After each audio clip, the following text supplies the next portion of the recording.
Music Air Jazz.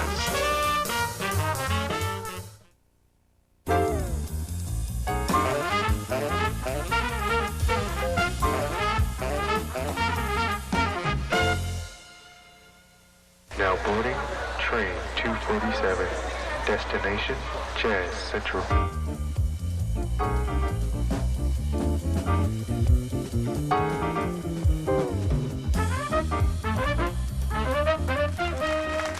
Welcome to our show. I'm Ramsey Lewis. Kenny Garrett has played with the Duke Ellington Orchestra as well as the Miles Davis Band. In fact, it was Miles Davis who said Kenny Garrett is one of the few young musicians who has developed his own sound. Kenny Garrett himself says he's working on developing his own musical vocabulary. Well, we're going to explore all of that this week with Kenny Garrett. And here they are with Night and Day.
Welcome back. I'm speaking with Kenny Garrett.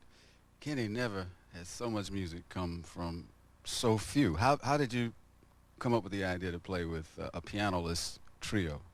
Well, actually, it was by force. I was my two favorite piano players, Mulgrew Miller and Kenny Kirkland. They happened to be busy, so I decided, well, this is time for me to play trio. So I put together a band and went to Europe and played, a few gigs just to test out the waters, and everything seemed to work out there. What does this configuration bring to you, or what problems that a quartet, what's the difference? Well, I don't really think there are problems. I mean, the approach is really to play like there's a piano player here. And I find a lot of times by playing pianoless, I had to study a little bit more piano. And in that turn, it gave me a little bit more harmony, a little bit more melodies and rhythms to deal with. Miles Davis said that you're one of the few young people that has his own sound. Did this develop, or? Well, I think it's something that sticks out in my mind. When I was young coming up, my father, we were at the Dairy Queen, and my father asked me, he said, well, who is this playing on the radio? And I didn't know who it was.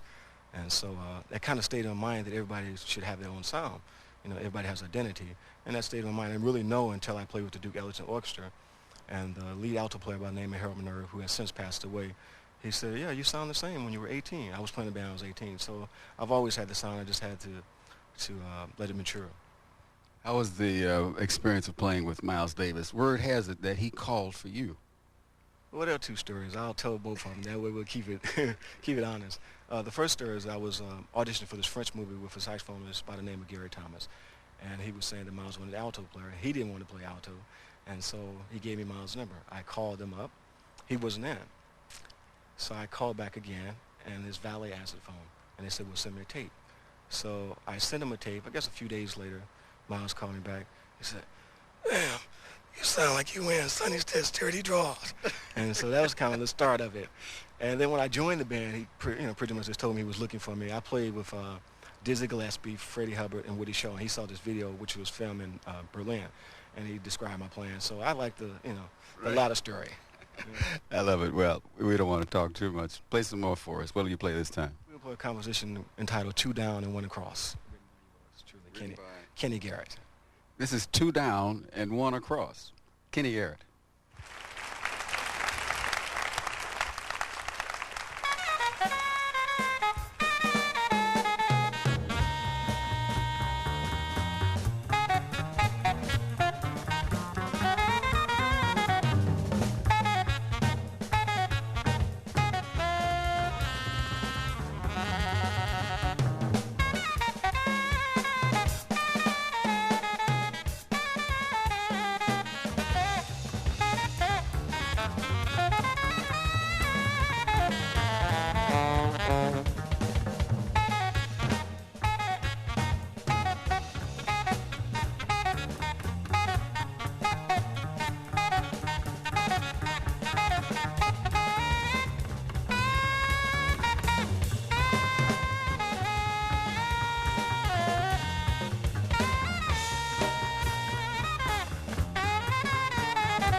I know you're wondering, can he possibly keep this pace up? It's a torrid pace, isn't it? I think he can. Here's his interpretation of John Coltrane's Giant Steps. Ladies and gentlemen, this is Mr. Kenny Garrett.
This is what it's all about, isn't it?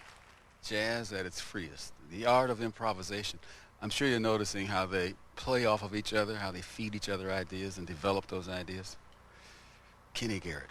Here's an original piece Kenny wrote entitled Wayne's Thing. I think this is Wayne Shorter, and this is Kenny Garrett.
Welcome back. I'm speaking with Kenny Garrett. You're keeping a torrid pace tonight. Well, we're just having a little fun up here. Just trying to spread some love. What we find interesting about your career is you've played with Dizzy Gillespie, Miles Davis, the Duke Ellington Orchestra, and then we pick up a CD and see you playing with Guru. How are you able to accomplish such swings? Well, I mean, I just find all music are the same. I mean, they're variables of the music, but as far as in style, and I just try to, challenge myself. Sometimes I get bored playing straight ahead, and then I want to do something a little different. Sometimes I play with Marcus Miller, which I actually like to give a shout out to Marcus Miller and Guru and Big Shug and those guys, and so they kind of keep me busy. I like to keep the music fresh, and that's one way of keeping it fresh. So the Jazz Police never knocked on your door and said, "You can't do that"? Well, actually, I am the Jazz Police. So. I love it. Let's talk about this group. I mean, it's such a dynamic group.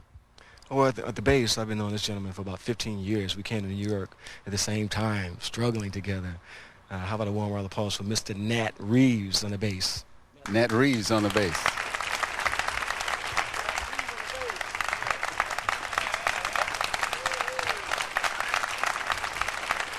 And this next gentleman has played with Wynton Marsalis, Branford Marsalis, have done The Tonight Show, and now working with Kenny Garrett. The Tainish one, Jeff Tain Watts.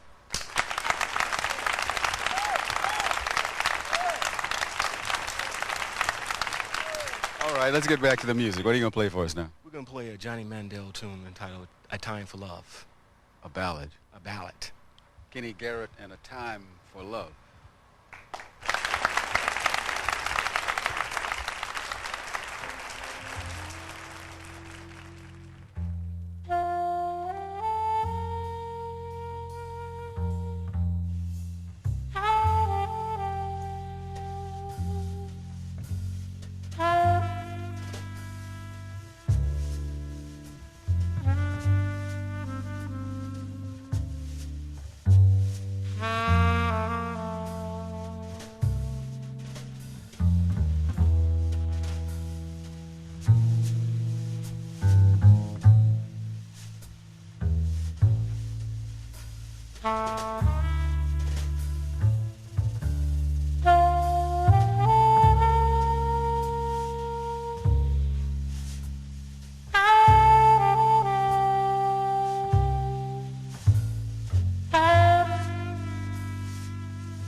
Thank you.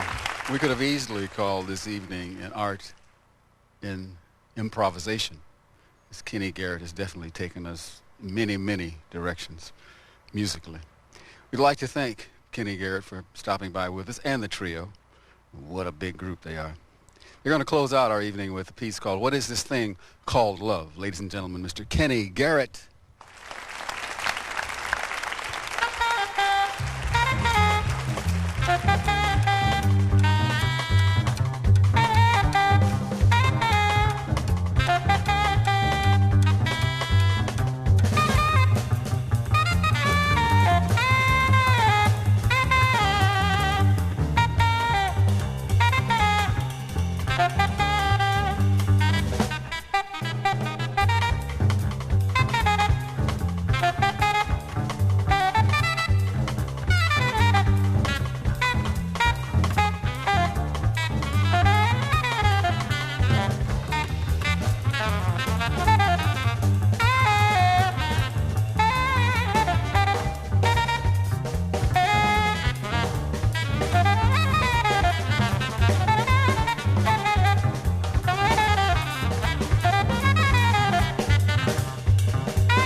Ramsey Lewis wardrobe provided by Rialta, Chicago, Illinois.